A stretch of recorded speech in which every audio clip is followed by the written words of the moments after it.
Marriage ઝડપથી કરવાનો ફાયદો શું તમને ખબર છે? 4 થી 5 વર્ષ મસ્ત લાઈફ એન્જોય કરવી, બંને પાર્ટનરને એકબીજાને શાંતિથી સમજવાનું, પછી જ પ્રેગ્નન્સી પ્લાન કરશું. શું તમે પણ આવું જ વિચારો છો?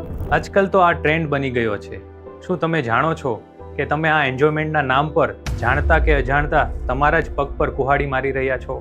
લાઈફ એન્જોય કરવી એ કંઈ ખોટી વાત નથી, પણ લેટ નાઇટ સુધી પાર્ટી કરવી, જાગવું, જંક ફૂડ એ તો ખાવું જ પડે, આલ્કોહોલ એ તો ક્યારેક ક્યારેક લેવું જ પડે, પણ આની સૌથી મોટી કિંમત તમારું શરીર ચૂકવે છે. એટલે જ સ્ત્રીઓમાં ઓબેસિટી અને પીસીઓડીની સમસ્યા થાય છે, અને મેલ પાર્ટનરમાં લો સ્પર્મ કાઉન્ટ અને ઇરેક્ટાઇલ ડિસફંક્શન આવી સમસ્યાઓ ઊભી થાય છે.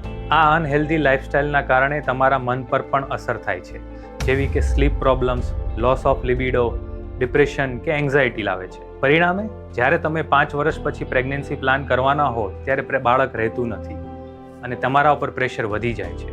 આ બધું તમને જાણ છે, છતાં તમારે રાહત જોવી છે ને, તો બેઝિક સ્ક્રીનિંગ તો ચોક્કસથી કરાવજો, જેમાં ઓવ્યુલેશન સ્ટડી, હોર્મોનલ પ્રોફાઇલ જેવા કે થાઇરોઇડ અને પ્રોલેક્ટિન લેવલ અને હસબન્ડનું સિમેન એનાલિસિસ ચોક્કસથી કરાવો.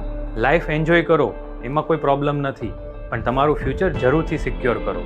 આ રીલને તમારા પાર્ટનર જોડે જરૂરથી શેર કરો.